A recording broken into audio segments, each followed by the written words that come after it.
Bienvenue dans Next Épisode, votre rendez-vous consacré aux séries télé, un podcast de Séance Radio, la web radio du cinéma. Ici, on débriefera souvent, on analysera éventuellement, on s'écharpera évidemment et de préférence violemment, mais tout ceci dans le respect du produit avec beaucoup d'amour.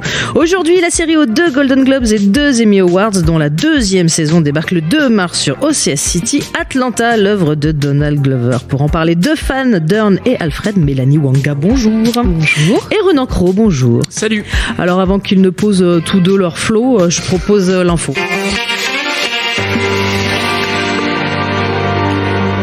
Ouvrez les guillemets. Ce que vous voyez n'est pas réel, l'amour transforme tout. Fermez les guillemets. C'est la catchline annonçant la nouvelle série britannique Netflix, The Innocents, le tout sur fond de musique mystère et d'images cheloues. Je vous fais profiter de l'ambiance sonore. On a des images, on a une ambiance sonore, on la met. June et son petit ami Harry s'enfuient pour changer de vie et recommencer à zéro. Enfin, c'est ce qu'ils croient. 3 petits points. Des ados très beaux, de toute évidence, de la romance, du surnaturel. Et en cadeau bonus, Guy Pearce. Sur le papier, ça vous tente. J'ai rien d'autre à vous annoncer, en fait, sur l'intrigue, sur le... J'aime bien quand c'est pitché comme ça, je crois que le truc est... Qu'est-ce qui va se passer? Est-ce qu'ils vont croiser Bella et compagnie pour Twilight? Je sais pas, peut-être des vampires, peut-être des monstres, on sait pas. Oh là là, non. Je suis mauvaise langue, mais ça sent quand même un peu la daube que personne va regarder sur Netflix. Vous savez, il y a ces trucs sur Netflix où tu les fonds de tiroir et t'as vraiment l'impression que personne n'a regardé. Et dans un moment de gueule de bois, tu les lances et au bout du 5e épisode, tu dis « Ah mais je regarde vraiment cette merde en fait !» Oui, sauf que là, ils sont quand même en train d'annoncer un truc pour lequel il n'y a pas de date de sortie. Ils ont déjà l'air de commencer une espèce d'amorcer une série en grande pompe. Attention, nouvelle série britannique. On vous donne un peu de teaser, mais c'est quand même une mise un peu dessus, non? C'est très étrange. The End of the Fucking World a été un beau carton critique sur Netflix. Mais quelle est leur série anglaise qui marche si bien? Je me souviens plus. Le truc avec une reine. The Crown. Allez, merci. C'est mon point The Crown. Big up à la reine, je t'embrasse. C'est navré, il peut pas s'empêcher. C'est mon côté vieille dame. The Crown. D'accord. Donc non, pour l'instant, The Innocents. Va falloir nous en donner plus, mes petits. Moi, je vous laisse vous jeter à l'eau et puis j'attends vos retours. Quoi. Moi, je regarderai par principe. Allez, direction Atlanta. I want to manage you. Manage you. Boy, you think you slick. You coming in here acting like you saving me when really I'm saving you again. Music business is gross. You think he's dead, man? Yo, you know y'all made the news, right? Damn. Man, I love this rap shit, boy. You know when they told me rap was in here, I had to come snap a pic. It's good to see a rapper that would just blow a nigga brains out on the street. I wanted to tell y'all, shooting people, that isn't cool. Who are you and why are you speaking to me and my children? Au départ, et alors de manière très condensée, l'histoire de 2 cousins qui veulent se faire une place dans le monde du rap, c'est vraiment la version extrêmement condensée parce que c'est vraiment loin d'être le seul sujet. Si je vous demande ce qui vous a séduit, vous, dans cette série, Mélanie. Qu'est-ce qui m'a séduit dans cette série? En fait, moi, j'avais jamais vu une série comme ça. Déjà, et j'adore être surprise par les séries en fait, et je trouve que Atlanta c'est un super jeu d'équilibriste entre un côté hyper réaliste avec la drogue, la pauvreté, les gangs, et un côté complètement décalé, absurde, surréaliste, que ce soit dans la réalisation, dans les dialogues, dans la manière que les personnages ont parlé de trucs complètement barrés, qui après rebondissent et arrivent vraiment dans la série. Je trouve qu'il y a vraiment un équilibre de ces 2 facteurs-là qui fait que, pour moi, la série est un peu révolutionnaire à ce niveau-là, quoi. Renan. Ouais, c'est vraiment grandiose. Il y a un truc, on l'avait vu venir sans le voir venir. C'est-à-dire Donald Glover, on le connaît, Childish Gambino, c'est pas n'importe qui. Donc on se disait, ok, ça va être une série un peu hype, un peu carré, quoi, un peu la série d'auteur aujourd'hui. Et en fait, il est arrivé, il a trusté tout le monde parce qu'il a fait ce qui ne ressemble à rien. Je suis complètement d'accord. C'est-à-dire que c'est à la fois... moi, j'ai vraiment la seule chose à laquelle ça me fait penser, et vraiment on va être très très loin, ça me fait penser à du Samuel Beckett. C'est-à-dire que j'ai l'impression de voir ce que le théâtre de Beckett, ce que l'écriture de Beckett, c'est-à-dire à la fois un côté très terre-à-terre, très physique, tout ce que tu dis sur évidemment un peu les clichés d'ailleurs du film, de la série sur le rap, de la série sur les villes noires américaines, et en même temps tout ça décollé par une espèce d'écriture poétique et d'écriture absurde qui vraiment... je n'avais jamais vu ça, et surtout je suis même pas sûr de comprendre exactement tout ce que la série me raconte, et moi ça me fascine. C'est d'une beauté aussi, en termes de mise en scène c'est sublime. Le premier épisode avec cette espèce d'effet flash retour, c'est plus beau pour moi que toute la saison de Twin Peaks 3, mais ça c'est bon. C'est pas le point The Crown, c'est le point Twin Peaks. Voilà. Il aime se faire des ennemis, c'est quand même mais d'ailleurs il l'a défini comme ça, la série Donald Glover, Twin Peaks avec des rappeurs. Mais d'ailleurs le truc sur c'est génial. Ok, c'est génial. Bon voilà, je mets mon billet, c'est bon, Twin Peaks avec des rappeurs. Le truc que tu tu disais sur Beckett, en fait, en regardant la série, j'ai vraiment pensé à ça aussi quand ils sont assis sur le canapé au milieu de leur espèce de jardin complètement pourri, quoi, et qui passent leur temps à attendre et à philosopher sur la vie. Enfin, il y a vraiment ce côté-là. C'est extrêmement bien dialogué. Hein, mais il y a même pas c'est très pointu. La difficulté qu'on va avoir, c'est que c'est difficile de raconter la série parce qu'en fait, effectivement, c'est cette trajectoire. Condenser vraiment. Il était très bien. C'est presque alors ce serait un rise and fall, c'est-à-dire on va suivre la montée en puissance de ce duo, mais en même temps, je pense qu'il va pas du tout faire ça ensuite. Enfin, c'est tellement de pistes, de trucs. Moi, ce que je préfère presque, c'est les scènes les plus quotidiennes. C'est presque les scènes les moins narratives, celles qui font avancer l'histoire. C'est presque ces moments de réveil au matin où on sait pas très bien où il est, ce qu'il fait. Et puis lui, quoi, c'est vraiment un personnage. Enfin, déjà, il est joué par Donald Glover, qui est moi un de mes acteurs préférés. Je trouve qu'il a un truc physiquement qui moi m'impressionne. Et puis surtout, il y a un truc. C'est magique, presque un peu comme série. C'est-à-dire que je ne sais même pas ce que je regarde quand je la regarde. Ouais, et puis je voulais juste rajouter un truc aussi sur la série que j'aime beaucoup.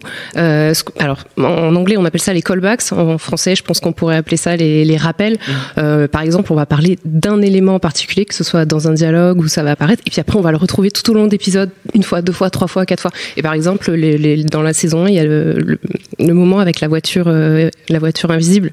Et donc, ils en parlent au début, ils en parlent au milieu de l'épisode, et à la fin, on voit la voiture invisible. Et ils font ça régulièrement, en fait, dans plein d'épisodes, et je trouve que c'est vraiment très bien amené. Ouais, on a presque l'impression que les personnages voient des choses que nous on voit pas, et que même la série raconte un monde, et il y a presque un truc un peu fantastique où on verrait une autre. Mais ça, c'est aussi très politique en fait dans sa manière de. Oui, parce que les rappels à la réalité sont d'autant plus forts. Et puis surtout, c'est une manière politiquement de réinventer l'espace américain et de dire ok, moi je pourrais vous faire une énième série Spike Lee pour vous montrer à quel point c'est la merde, on est coincé, on est enfermé, tout ça. Spike Lee il a fait ça très bien dans les années 80-90. Sauf que je trouve que ce qu'apporte Donald Glover, c'est tout d'un coup une espèce d'élan poétique, d'élan littéraire en fait. Et ça, c'est hyper important. Mais ça raconte quand même beaucoup de choses sur les États-Unis aujourd'hui.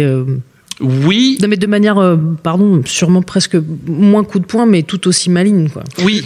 Et moi, je trouve que c'est mieux amené finalement que ce que fait. En tout cas, ce que peut faire Spike Lee actuellement, je trouve que c'est beaucoup moins oulala, regardez la condition noire américaine. Non, c'est juste des gens qui vivent des choses, et ce côté, je pense, surréaliste aide à les voir comme des personnes et pas comme des espèces de figurines gangsters. Comme des tiroirs à sujet pour Bernard de la Villardière, quoi. Il y a un truc et ce qui est quand même assez, en ce moment, il y a quand même un truc qui se passe qui est quand même assez beau, c'est quand même Black Panther, il se passe un truc dans l'industrie américaine qui est quand même assez, enfin moi qui m'impressionne. C'est-à-dire que le film de Ryan Coogler est génial.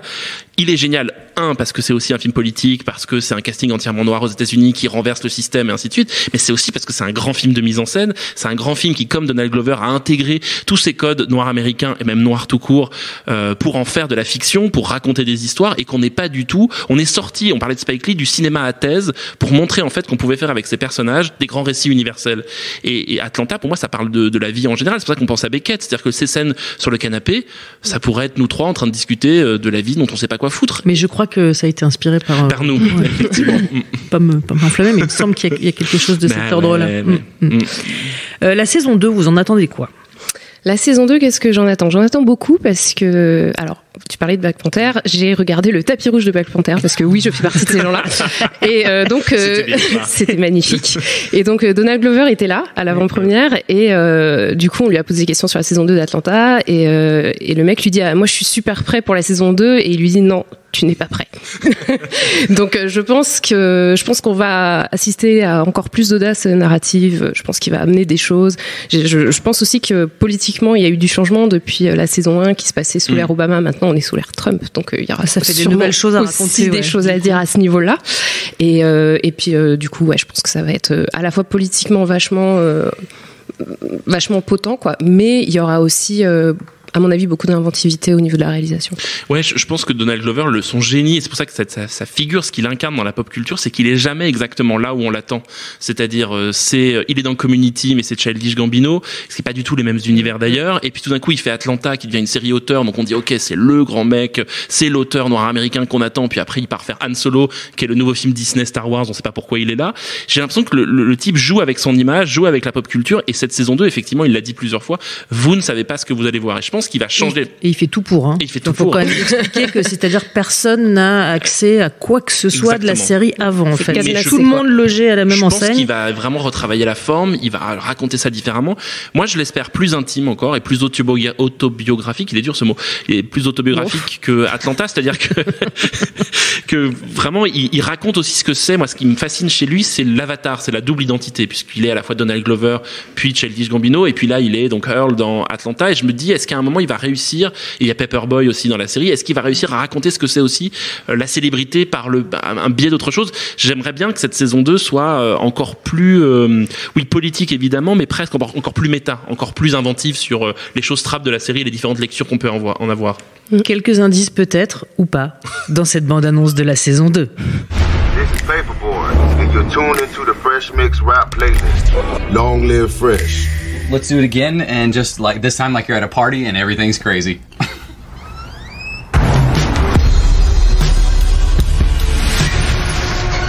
Hey man, you gotta get up. What up?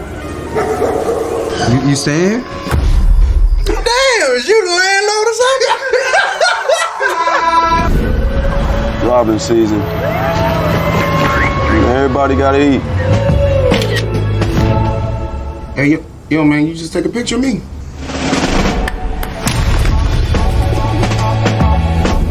Up in the clouds and the sun comes out with Paperboy in the house.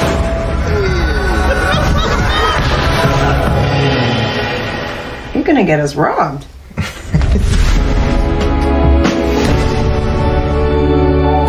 La saison 2 d'Atlanta qui arrive donc le 2 mars. Est-ce que vous ne pensez pas qu'avec justement, tu en parlais tout à l'heure Mélanie, l'arrivée d'un nouveau président, je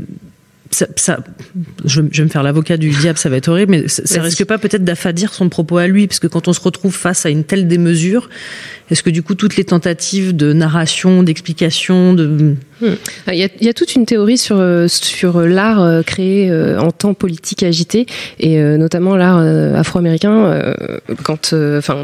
Par exemple, le hip-hop, c'est né d'une situation qui était très problématique notamment à Atlanta d'ailleurs. Et moi, je pense que justement plus c'est dur et plus on a des choses à dire, et je pense que Donald Glover, ne serait-ce que déjà avec la saison 1, nous a montré qu'il était capable de dire des choses très très précises, très fines sur la condition afro-américaine. Je pense que là, et même dans la saison 1, il montrait déjà des scènes de violence policière par exemple, et là où maintenant c'est vraiment décomplexé et tout, moi je pense qu'il va y aller franco et qui va dire des choses, quoi. Je pensais pas moi j'ai aucun doute sur le fait qu'il va pas retenir les coups, mais du coup c'est toujours le même Est-ce problème, que ça plus le méchant est méchant, est-ce que du coup Non, parce que je pense qu'il va trouver un moyen de le raconter par le quotidien, ce qui était déjà très fort dans Atlanta, c'est-à-dire de pas faire, encore une fois, Atlanta, on parle tout à l'heure de la dimension politique de la série, mais pourquoi toutes ces œuvres afro-américaines elles sont aussi politiques, comme Get Out par exemple? Parce qu'elles ne passent pas frontalement par la politique. C'est pas des films tract, ce sont des films qui racontent par la fiction et par le pouvoir de la fiction un état des lieux et un état des choses, et vraiment c'est ce qui fait très bien dans Atlanta. On l'a pas dit, mais c'est aussi un portrait d'une ville, c'est aussi un portrait des gens qui y habitent. Donc j'ai l'impression qu'en saison 2, soit il pousse le curseur encore plus loin et que ça va passer par les dialogues et ça va passer aussi par l'humour, parce qu'il est aussi très drôle, et je pense qu'il y a une forme d'ironie et presque de résilience à mon avis face à Trump. Moi j'attends ça de lui, c'est-à-dire qu'il réussisse à me faire rire de ça, et ce qui est à mon avis pas si évident à mon avis aujourd'hui, mais aussi peut-être raisonner avec aussi la montée de ces films comme Get Out, comme Moonlight, de cette Amérique qui prend conscience qu'il y a une autre Amérique qui existe, et peut-être que pour lui ça va lui amener à réfléchir sur ce qu'il incarne. Il l'a dit d'ailleurs récemment qu'il allait arrêter son double Childish Gambino, et qu'il il est passé de rap star à pop star, et que là j'ai l'impression que lui se demande vraiment quel est son rôle à jouer aujourd'hui, et j'espère que la saison 2 parle de ça. Après en plus la communauté afro-américaine a toujours réussi à tourner le traumatisme en art, soit comme tu disais, en quelque chose de drôle, quoi. Il suffit de voir des fois sur le Black Twitter, ils prennent des hashtags et ils créent des trucs, des challenges complètement débiles, hilarants sur ce qui part de trucs traumatiques, quoi, genre l'esclavage. Et non mais vraiment, et du coup je pense que c'est un des talents en tout cas de la personne afro-américaine en tout cas, et je pense Donald Glover, quoi.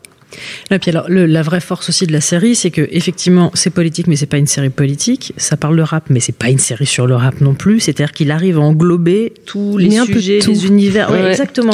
C'est aussi. Et du coup, c'est de savoir. Non, mais, oui, mais alors du coup, de savoir quelles vont être les pistes les plus explorées. Du coup, c'est quand même. Moi, j'aimerais bien qu'il parle plus de femmes. Ouais. C'est un peu le problème. Il y a eu un épisode Je t'attendais. Bonjour, c'est moi. Je suis là. Il y a eu un épisode sur le personnage de Vanessa qui est sa baby mama. Donc voilà, en saison 1. Mais effectivement, c'est le seul personnage féminin qui ait une identité, quoi. Dans la série, donc c'est un peu problématique, quoi, d'avoir plein de personnages masculins bien développés et d'avoir un seul personnage schtroumpfette au milieu, quoi. Donc j'espère qu'il va arriver à développer ça et à donner un autre rôle aussi à Vanessa, qui est quand même en saison 1 était très là pour dire bon, ça suffit les garçons, maintenant on arrête de s'amuser et on va travailler, quoi. C'est très très virilo-centré, quoi. C'est-à-dire que c'est vraiment la bande de potes, la testostérone, les combats d'ego entre eux. J'ai l'impression quand même que il y a quand même un peu un poetic lover quand même derrière Childish Gambino. Toujours. Il suffit d'écouter les albums. C'est ça. Donc j'aimerais bien qu'il aille là-dedans et dans ses clips notamment, il y a un clip que j'adore qui s'appelle Sober où en fait il drague une fille en étant complètement bourré, et ce qui est très beau, c'est la manière dont il a un sens du burlesque aussi, il a un sens du ridicule, et je trouve que dans la comédie romantique, il serait vraiment génial là-dedans. J'aimerais bien que cette saison 2 pousse, il y a un peu de ça un peu dans la saison 1, il y a quelques scènes comme ça de comédie. Où il l'amène au resto, mais il veut pas qu'elle dépasse $60. C'est génial. Ça c'est vraiment génial. J'aimerais bien qu'il pousse un peu là-dessus, mais comme tu dis, c'est un peu l'auberge espagnole, c'est-à-dire que chacun y amène ce qu'il a envie d'y voir, et c'est ça le génie aussi de Donald Glover, c'est d'avoir fait une série sur tout en fait, et sur la vie en général. À l'inverse de Seinfeld qui faisait une série sur rien. Exactement. Voilà. Sur lui, en tout cas. Pas sur la, oui. Ce qui est déjà pas mal comme sujet. C'est presque devenu je déteste cette expression, mais je vais la dire quand même, c'est presque devenu un cas d'école, Atlanta. C'est-à-dire que ça devient presque la matrice des séries telles qu'il faut les faire aujourd'hui. Ouais. C'est-à-dire que la série a généré tout un tas de séries Avatar derrière. On se dit, on va faire un peu la même chose, mais pas vraiment. Qu'est-ce que pour vous, cette série a vraiment inventé? Et est-ce qu'elle mérite tous les avatars qu'elle subit derrière? Alors, elle l'a pas inventé, mais en même temps, elle l'a mis très haut. C'est le format 30 minutes, qui n'est pas le format sitcom classique avec tournage en public et rire enregistré, mais qui avait déjà un peu ça dans Looking, notamment de Andrew Hay, qui était aussi une très très belle série. C'est-à-dire cette espèce de format de 30 minutes où on ouvre une fenêtre, on regarde pendant 30 minutes la vie des gens, puis elle se referme, puis elle se rouvre, et finalement, c'est presque une sorte de succession d'instantanés, et ça c'est très beau. Il y a ça aussi dans Insecure, un peu, qui est un peu le pendant féministe d'Atlanta. D'ailleurs, on aimerait bien un crossover entre les deux, ce serait un peu sympa qu'ils se rencontrent. Moi, je suis très Marvel. Ça prendrait quelques petites heures d'avion à Atlanta, Los Angeles. Oui, mais un shared universe à l'aéroport. C'est comment? Il croit qu'en fait tous les showrunners l'écoutent et qu'en fait. Si tu m'écoutes, Donald. Non, mais je trouve que ces deux personnages, déjà Issa Rae et Donald Glover, sont deux incarnations très intéressantes aujourd'hui de l'Amérique. Et je pense qu'ils auraient des choses à se dire parce qu'ils n'ont pas du tout les mêmes points de vue, et notamment le même point de vue sur les hommes et sur les relations. Excusez-moi, vous êtes critique ciné ou vous êtes matchmaker, monsieur Renan? Faut arrêter maintenant. Je suis l'agence de rencontre, de dating de séries télévisées. Mélanie, ce que cette série a apporté vraiment qui fait qu'elle se fait copier partout. Oui, que tout le monde se dit, ça serait bien si on faisait pareil. Sur une ville avec ses problèmes, mais en même temps les gens qui y vivent. Mais Marseille. Oh non, je déconne, c'est bon. Point Marseille. Le point Marseille.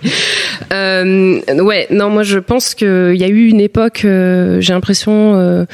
Je sais pas, c'était 2011 Girls, où vraiment les gens faisaient un peu ces séries qui étaient aussi sur un format court avec voilà. Et je pense qu'Atlanta, on va dire, c'est un peu la phase 2 de ce mouvement-là, sauf que déjà diversité, chose que malheureusement dans Girls était un peu manquant. Et surtout le propos pour moi d'Atlanta est plus en fait, je sais pas, c'est un peu magique cette série. Je sais pas comment il fait, mais j'ai l'impression d'en apprendre plus, et j'ai l'impression qu'il en dit plus. Par exemple, qu'une série comme Girls, qui disait déjà beaucoup de choses politiquement sur les femmes et sur qu'est-ce que c'était de grandir à New York et de pas avoir d'argent.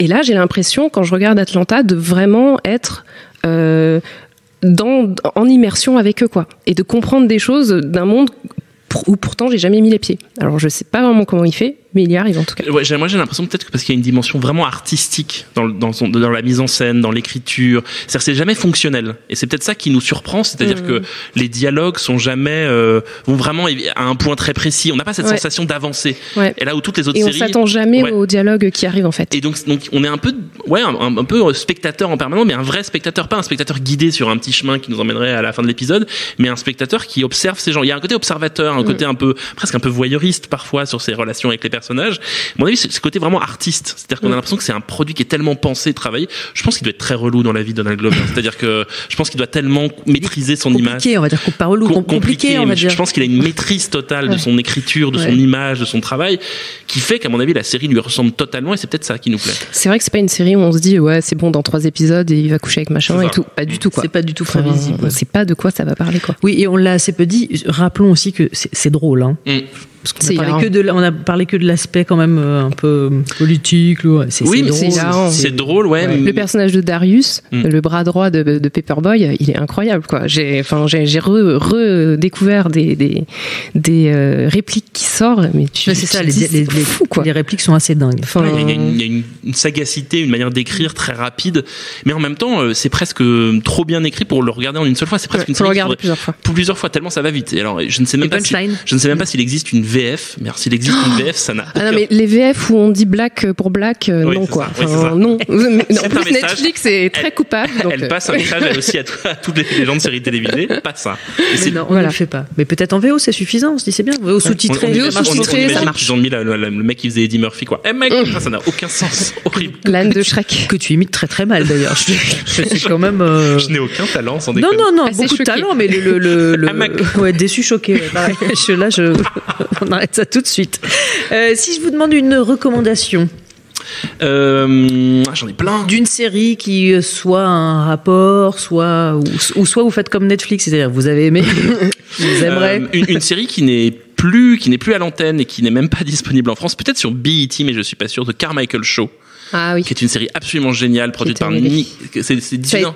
Ça a été diffusé en France, j'ai l'impression que ça a été diffusé sur cette chaîne BET. C'est possible. Mais bon, voilà, c'est une série géniale parce que c'était une sitcom, là pour le coup, format 30 minutes, sitcom, un canapé, une maison, et c'est vraiment une série, là pour le coup, frontalement politique. Il s'agit de faire une sitcom politique, c'est notamment produit par Nicholas Stoller, et c'est Jared Carmichael qui est un comique américain, et en fait, en gros, c'est sa famille, et à chaque fois, c'est un problème politique, il s'assoit et il discute et il parle, et c'est des situations, et notamment le premier épisode c'est sur le vote, notamment pour est-ce que je vais voter ou pas. C'est extrêmement drôle, extrêmement brillant, et surtout ça rappelle un truc, c'est que la série télévisée c'est aussi l'art du dialogue et l'art de l'échange, et qu'il y a un truc qu'on retrouve aussi à mon avis dans Atlanta, qui est vraiment cette capacité à faire passer des idées par la fiction. C'est vraiment génial. Je ne sais pas si un jour quelqu'un va rediffuser ça. La série s'est arrêtée là il y a quelques temps, de Carmichael Show. Eh ben moi je voulais vous parler de Issa Rae et d'Insecure, mais aussi d'un show qui s'appelle Gros Niche. Donc le nom est un peu... C'est une série dérivée d'une série qui s'appelle Blackish, qui était une sitcom, qui est toujours d'ailleurs diffusée, une sitcom sur une famille afro-américaine aisée. Donc c'est drôle en fait. C'est un peu, on va dire, un avatar du Prince de Bel-Air et du Cosby Show. Sans Bill Cosby. Alors, voilà. Si on met à part tout ce qu'il y a eu avec Bill Cosby, le Cosby Show, c'était quand même quelque chose dans les années 90, quoi. Ça représentait quelque chose, quoi. Et donc, Gros Niche, en fait, c'est l'aîné de la famille qui part à l'université. Et donc, c'est vraiment un spin-off, sur ses aventures à l'université et sur les gens qu'elle rencontre là-bas. Donc forcément elle est noire, forcément il y a des enjeux, des questions sur le campus américain en fait, et ça traite... Alors, c'est sur le ton quand même de la comédie, donc ça traite de ces enjeux-là. C'est beaucoup plus léger, on va dire, qu'Atlanta, mais quand même, ça parle de violences policières, ça parle des athlètes qui sont exploités par les universités quand ils sont étudiants, mais à côté, on leur donne pas d'argent. Donc, et c'est, je trouve, plutôt bien écrit. Bon, niveau acteur, on va dire que les talents varient, mais c'est bien comme ça. C'est bien les talents varient. Les talents varient.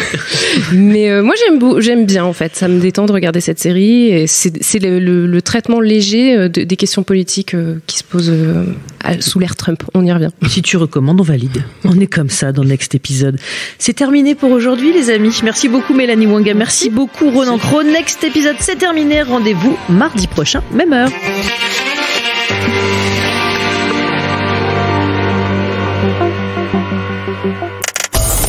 Fan Footage, c'est votre nouvelle émission qui parle de cinéma. Je peux pas dire que j'en attendais vraiment beaucoup de ce film. Bah écoutez, les gars, moi je crois que le premier mot que j'ai prononcé en sortant de la salle, c'était sublime. Le lundi à 19h sur Séance Radio.